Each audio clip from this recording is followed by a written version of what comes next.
Reclamar do mercado não paga boleto, mas entender o que está acontecendo com o mercado para conseguir adaptar o seu negócio a essa realidade, isso sim costuma dar bons frutos. Então fica nesse vídeo porque você vai entender de onde vem e qual é a causa que de fato está gerando tantos comentários como o mercado tá ruim, tá ruim para todo mundo, é a crise. Vamos entender o que está acontecendo e o que está nas suas mãos, o que você pode fazer para passar por essa situação da forma mais branda possível ou pelo menos sabendo que você de fato fez o que estava ao seu alcance. Okay, let's go.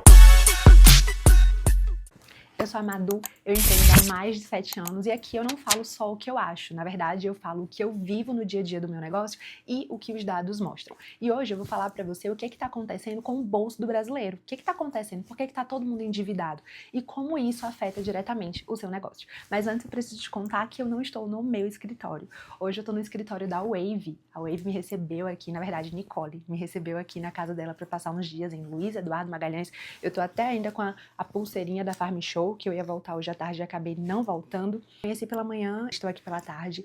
Nicole me cedeu o escritório dela para que eu pudesse gravar esse conteúdo aqui para vocês. E se vocês ainda não conhecem a Wave, estão perdendo tempo de colocar o inglês de vocês aí nos eixos, de colocar o inglês de vocês nos trilhos. Então, conhece aí, essas são as redes sociais da Wave para que vocês possam conhecer um pouco mais sobre o mundinho Wave, que é um mundo completamente diferente. Quem entra não quer sair, se apaixona, enfim, vamos lá conhecer. Mas vamos lá, hoje você vai entender o real problema do endividamento do brasileiro. Como que isso afeta o seu negócio e o que você pode fazer de concreto com relação a essa realidade. Então vamos começar do começo? Entender de fato o que está acontecendo? Eu vou te passar um dado e eu quero que você me prometa que não vai cair da cadeira. 81,6% dos brasileiros estão endividados. Na verdade, 81,6% das famílias brasileiras estão endividadas. Não é 30%, não é metade dos brasileiros, é 81,6%. Isso é como dizer que 8 em cada 10 famílias estão endividadas, estão devendo alguma coisa para alguém. Guarda esse dado e vamos para o próximo. 49,9% da renda das famílias está comprometida com alguma coisa, com banco, com algum crediário, com alguma dívida de forma geral. Ou seja, metade do que essas famílias recebem já está comprometido com algum tipo de pagamento. Então já temos dois dados que são extremamente alarmantes. E eu quero acrescentar que esses dados aqui, eles estão em um processo de subida. É o 5º mês consecutivo que a gente observa uma progressão desses dados que não são nada bons. Então a situação que já está ruim está caminhando gradativamente para uma piora. Não estou gravando esse vídeo para te deixar alarmada. Não estou gravando esse vídeo para te deixar desesperada. O intuito aqui é que você de fato conheça o que está acontecendo, entenda a realidade como ela é, para que você se sinta preparada para agir a partir daí. Porque não é ignorando os fatos que a gente vai conseguir alcançar algum tipo de melhoria. É entendendo a situação em que estamos imersas para a partir daí saber exatamente o que precisa ser feito. Beleza? Então vamos continuar. Percebe que esses dados aqui, eles não são aleatórios? Se eu tô falando de família brasileira, eu tô falando de seus clientes. Então, o que acontece no bolso do seu cliente te interessa. Porque se eu falo que 49,9% da renda dele já está comprometida com alguma coisa, você não tem mais 100%, por exemplo, do salário dele para que ele pense se vale a pena ou não comprar com você. Esse valor disponível na carteira dele reduziu pela metade. Então agora você está lutando espaço na carteira dele junto com coisas essenciais. Você está competindo com a feira. Você está competindo com o combustível, você está competindo com a escola dos filhos. Você que está me assistindo, que nesse momento pode ter, não sei, uma loja de roupa, você pode ser uma prestadora de serviço, enfim, você, nessa realidade que estamos vivendo hoje, está competindo um espaço na carteira do seu cliente com itens essenciais à sobrevivência dele. Então percebe como esse cenário fica um pouco mais difícil se a gente não entende de fato que isso está acontecendo e muda algumas coisas internamente dentro do nosso negócio para que a gente passe a ser vista de outra forma? Mas vamos continuar. Por que que isso está acontecendo? Por que esse endividamento? Então vamos um pouquinho mais a fundo. A gente precisa falar de 3 fatores. O primeiro fator é o cartão de crédito. Antes, você não conseguia parcelar alguns tipos de serviço. Hoje você consegue. Você vai ali fazer uma feira, você consegue parcelar a feira, o mercado, em até 3 vezes, por exemplo. Se você vai no posto de combustível, é a mesma coisa, agora já estão te oferecendo parcelamento. Serviços que são de uso constante, de uso mensal, agora está sendo possível parcelar. Então, com isso, o que acontece? O brasileiro, ele já tem uma predisposição a isso e acaba ficando pior, que é enxergar o cartão de crédito como um complemento de renda. Então, no lugar de entender que, poxa, se eu tenho um salário de 10 mil e tenho um cartão com limite de 10 mil, eu preciso gastar no cartão até um teto que meu salário consiga pagar. Essa é a lógica mais adequada.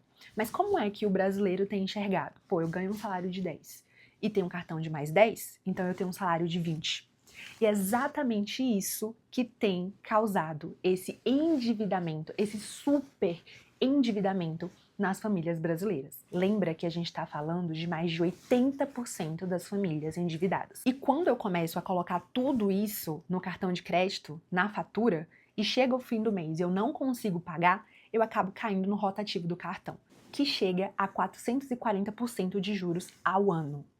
Então, assim, não tem como. Não tem como não ficar endividado se você tem uma ferramenta poderosa como o cartão de crédito na mão e você utiliza ela de forma desregrada. Não tem como fugir do endividamento dessa forma.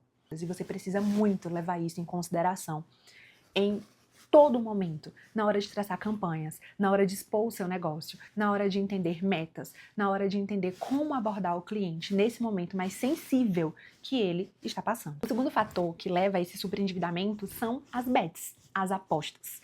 Para vocês terem ideia, de 2023 até 2026, 143 bilhões de reais saíram do comércio varejista e foram para as bets.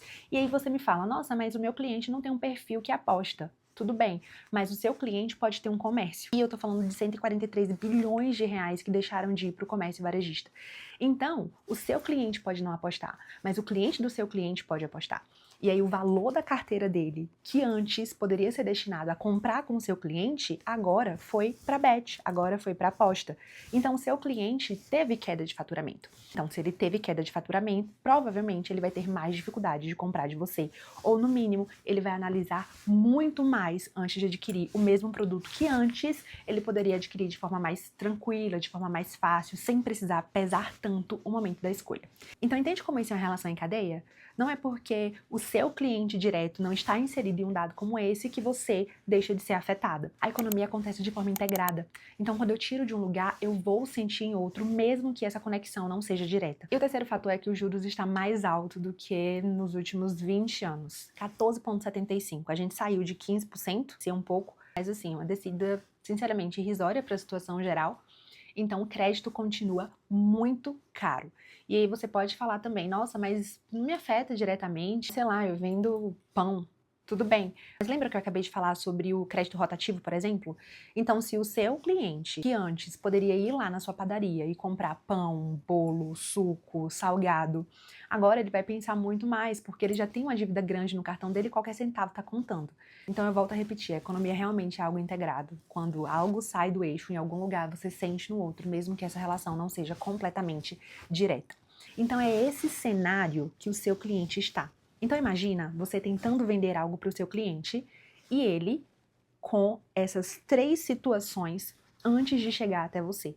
Então hoje o cliente não está enxergando mais apenas a sua oferta e decidindo, ai, quero, não quero, ai, faz sentido para mim, não faz, não é só isso.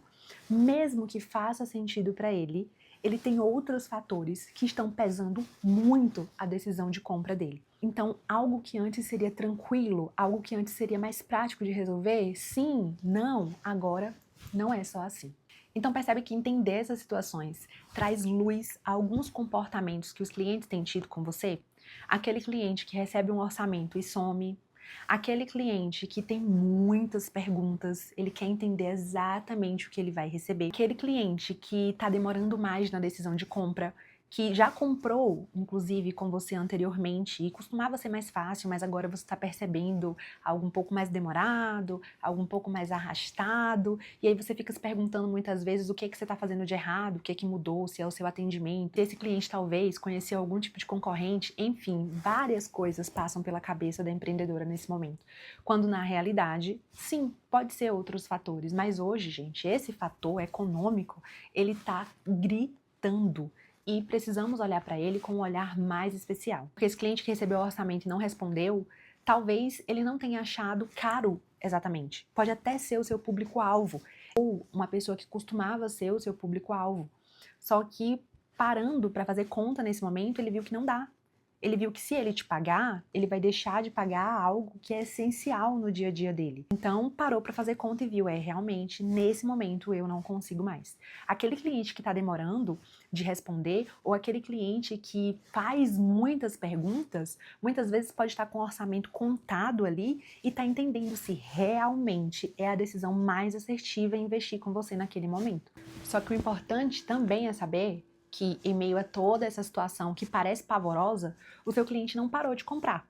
Ele continua comprando, só que agora ele tem novos critérios para que a resposta dele seja sim. Então percebe que se esses critérios de análise do seu cliente mudaram e seu negócio continua funcionando da mesma forma, você já está em desvantagem? O que acontece? Nesse momento em que o endividamento está maior, o risco percebido ele precisa ser menor. Então não pode parecer arriscado para o seu cliente comprar de você. Porque se o caixa dele está apertado, se o orçamento dele está reduzido, ele não se dá o luxo de poder se arrepender. Então, ele não quer comprar algo para dizer, ai, tudo bem, se não for bom, depois eu vejo que eu resolvo, se não for bom, eu nunca mais volto e compro. Ele não pode se dar esse luxo, porque o orçamento dele está estupidamente reduzido. Eu tô falando de famílias brasileiras que já estão com 49,9% da sua receita mensal comprometida. Então, o que pode ser feito? A primeira coisa que você pode entender como adaptar o seu negócio é uma garantia de satisfação. Hoje eu tenho visto muito mais empresas deixando em evidência os direitos do cliente com relação à devolução, com relação a cancelamento, facilitando esse processo. Empresas, inclusive, excedendo o prazo que é garantido por lei, que é de 7 dias. Empresas dando 15 dias, empresas dando ainda mais tempo do que isso. Isso tudo é para reduzir o risco percebido pelo cliente. Ele percebe, poxa, se a empresa está facilitando tanto assim para que eu devolva, para que eu troque, para que eu cancele, então significa que de fato o produto é bom. E claro, se você entregar um produto bom, essa questão aí de ter problema com esse retorno, de ter problema com essas devoluções, com esses cancelamentos, elas são mais atenuadas. E quando você sabe de fato qual é o seu público ideal e consegue conversar com esse público, o risco é ainda menor. Um bom exemplo que eu tenho disso, meu marido assiste tanto que eu tenho falado mais dele ultimamente, é o Raul Sena. Ele tem um curso de investimento, uma escola de investimento, na verdade, uma escola bem grande de investimento, e em todo vídeo dele ele repete que dá garantia, que você pode entrar, que você pode assistir todo o curso, que você faz as provas, que você recebe certificado e que se você sentir que sua vida não mudou depois disso, que você não aprendeu a investir, ele devolve o seu dinheiro. E, inclusive ele explica como que a pessoa pode ir lá no Procon, como que ela pode processar, como que ela pode pedir o dinheiro dela de volta. Ele mesmo, o dono da escola, explica como fazer isso. Por quê? Ele bate no peito e fala isso com tanta tranquilidade? Porque com certeza ele já acertou o público-alvo dele. Ele sabe com mais assertividade com quem ele está falando. Ele já investiu em entender o público-alvo dele, entende que esse é o tipo de propaganda que consegue reter aquele público, que é a confiança. Basicamente a confiança. Com isso eu não estou dizendo para você oferecer uma garantia absurda em seja lá o que for que você vende. Mas a ideia aqui é que você adapte a sua realidade, porque a base aqui é uma só. O risco percebido do seu cliente precisa ser menor para que ele decida comprar de você. Outra coisa que você pode fazer para facilitar esse processo é trazer depoimentos de clientes. Isso faz com que o seu cliente se sinta conectado e a decisão de compra também seja mais facilitada. Mais uma vez eu preciso falar de público-alvo, porque quando você sabe exatamente com quem você está falando e quais são as personas que compram de você, você consegue ir atrás de depoimentos de personas específicas para que quando essas pessoas entrem no seu perfil, elas se sintam representadas ali de certa forma. E aí sim a conexão ela é gerada de uma forma ainda mais genuína. É diferente, por exemplo, eu entrar em um site para comprar, não sei, panela, e ver lá uma senhora já de 60 anos dizendo que amou o kit de panelas que ela comprou, enfim. Para mim, não vai falar tanto. Vai ser interessante, claro, porque eu vou ver que tem ali uma cliente que comprou e está satisfeita. Mas se eu entro ali naquele mesmo site e vejo uma mulher na faixa dos seus 25, 30 anos dizendo que comprou a panela e que é fácil porque a panela não gruda e isso facilita no dia a dia dela, que ela consegue fazer ali o café da manhã, consegue lavar rápido para ir para o trabalho sem ter tanta dificuldade, enfim, isso vai conversar mais comigo e o meu risco percebido ao comprar aquela panela vai ser menor.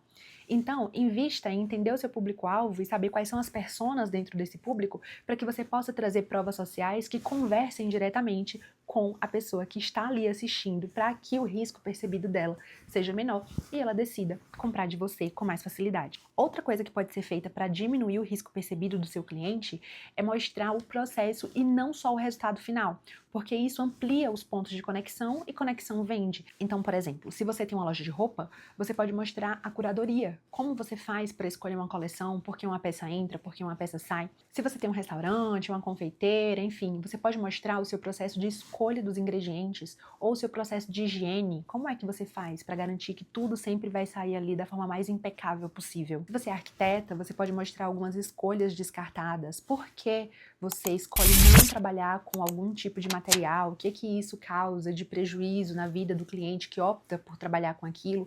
Isso mostra que você se preocupa com os detalhes. E se preocupando com os detalhes, o cliente se sente mais protegido e com isso o risco percebido dele é menor. E por último, mas não menos importante, eu venho te falar sobre a possibilidade de se readaptar. Como assim? Eu tive uma loja recentemente e essa loja costuma vender produtos muito bons.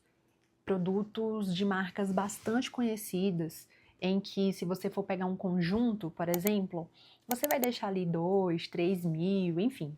Claro, tem marcas muito mais caras do que isso, mas tem marcas estupidamente mais baratas do que isso também. Só que essa loja costuma vender algumas marcas assim bastante conhecidas que tem mais ou menos esse valor médio.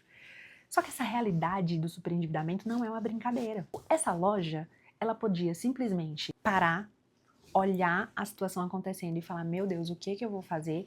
Porque a cliente que vinha antes e conseguia comprar X conjuntos, agora tá vindo, tá comprando um e tá parcelando. Então ela não vai voltar aqui tão pouco tempo. A parcela dela tá mais alta e tá ficando mais difícil de ter essa recorrência. Então, o que eu percebi que essa loja fez e que eu achei inteligentíssimo, ela abriu o leque para novas marcas. Então, com isso, ela foi pesquisar. Ela parou e foi fazer a lição de casa dela. Quais são marcas alternativas que não são tão conhecidas quanto as marcas que eu trabalho atualmente, mas que oferecem sim qualidade, mas que oferecem sim um bom corte e que eu consigo colocar aqui para que eu consiga continuar atraindo o público que eu quero. Esse público chega até mim por conta das marcas que já conhecem e aqui o público tem a oportunidade de conhecer outros tipos de marca, que são às vezes 2, 3, 4 vezes mais em conta do que as marcas super conhecidas, mas que deixam uma boa margem e permitem que a pessoa naquele momento se sinta mais segura em comprar 2, em comprar 3, em comprar 4. E com isso, de certa forma, a margem dela continua protegida, mesmo que seja pelo volume e pela recorrência, porque como é um valor menor, essa pessoa vai conseguir voltar em menos tempo. Então, eu não tô falando aqui sobre trocar o seu público. Ai não, porque agora tá todo mundo endividado, eu só vou conseguir vender coisas realmente bem baratinhas, porque senão ninguém vai comprar. Não. Eu tô falando sobre entender estratégias que podem ser utilizadas nesse momento para não perder o seu público.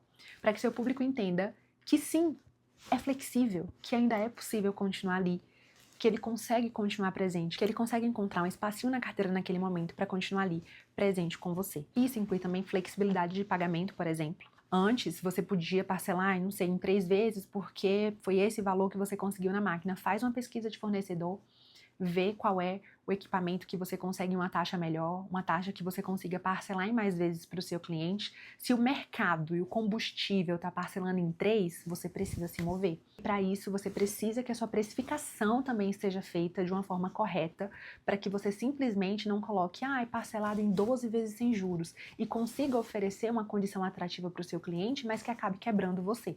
Não dá. As coisas precisam ser feitas num ganha-ganha. O seu cliente precisa de mais flexibilidade, mas você também precisa de dinheiro em caixa. Você precisa do seu fluxo saudável para continuar girando. Enfim, eu sei que esse vídeo não te trouxe a melhor notícia, que seria, é só manchete, tá tudo bem, tudo vai passar, não é assim não tá caótico desse jeito não. Mas você percebe que também quando você entende a realidade e sabe de fato qual é o contexto que você está inserida, fica muito mais fácil de você entender o que precisa ser adaptado ao seu negócio, e aí você consegue trazer isso para uma realidade palpável, para algo tangível. Você consegue traçar planos e você consegue fazer modificações estratégicas no seu negócio para que você consiga atravessar essa fase de uma forma mais estruturada. Esse é o objetivo aqui. Até porque empreender não é sorte, é técnica, é estratégia. E a estratégia vem justamente de você entender o cenário no qual você está inserida, para que você tenha tempo de dar as cartas e não só reagir às pancadas que o mercado simplesmente vai jogando em você. Enfim, o que você leva desse vídeo? Você leva que o superendividamento de fato é uma realidade e que você precisa adaptar o seu negócio para que ele passe por isso da forma mais estruturada possível. E isso envolve diminuir o risco percebido do seu cliente. Como você pode fazer isso? Trazendo mais garantias para ele, trazendo mais provas sociais para que ele se sinta ainda mais seguro, mostrando o processo para criar mais conexão e não só o resultado final, e também buscando novos fornecedores, buscando novas possibilidades para que você consiga proteger a sua margem, flexibilizando o pagamento à medida do possível, tendo certeza que sua precificação está adequada para que você não facilite para o cliente e acabe quebrando por não suportar essa flexibilidade que você ofertou. E claro, se você quiser ir além de contexto e quer trabalhar isso de fato no seu negócio, só que de uma forma assistida, de uma forma acompanhada, a Move é o seu lugar. O Move Club oferece ferramentas, aulas, manuais, guias para que você saiba exatamente o que fazer, quando fazer e como fazer. Se você gosta de algo ainda mais próximo, ainda mais assistido, o Juntas é o meu acompanhamento em que eu caminho lado a lado com você, entendendo a realidade da sua empresa e traçando planos personalizados para a sua realidade. O Move Club tem site, porque é uma comunidade em que você consegue partilhar, você consegue dividir com outras empresárias, mas o Juntas não tem. O Juntas é o WhatsApp, tá aqui embaixo, que você conversa diretamente comigo, eu entendo o seu momento, eu entendo o seu cenário, entendo se vale a pena para você investir nisso nesse momento, e aí sim, caio para dentro junto com você para traçar planos específicos para o seu negócio. Enfim, esse foi o vídeo de hoje. Eu espero que ele tenha te ajudado a entender melhor o que está acontecendo, para que a gente pare só de repetir padrão. Porque é crise, porque é crise, porque é crise. Sim, mas por quê? E o que é que eu posso fazer a partir disso? Porque é isso que realmente causa mudança, né? Só reclamar, a gente não vai conseguir mudar nada nunca. Mas no momento que a gente entende e traça estratégias para sair do mesmo ponto, aí sim, as coisas começam a se movimentar. Então, se isso te ajudou a clarear alguma coisa, me conta qual dessas coisas você acha que vai ser mais interessante você já começar a colocar em prática aí no seu negócio. Meu direct segue aberto para ideias de novos vídeos, os comentários aqui também estão abertos para vocês. Eu adoro quando vocês interagem e é isso. Agora eu vou curtir um pouquinho mais de Luiz Eduardo. Até a próxima semana. Tchau!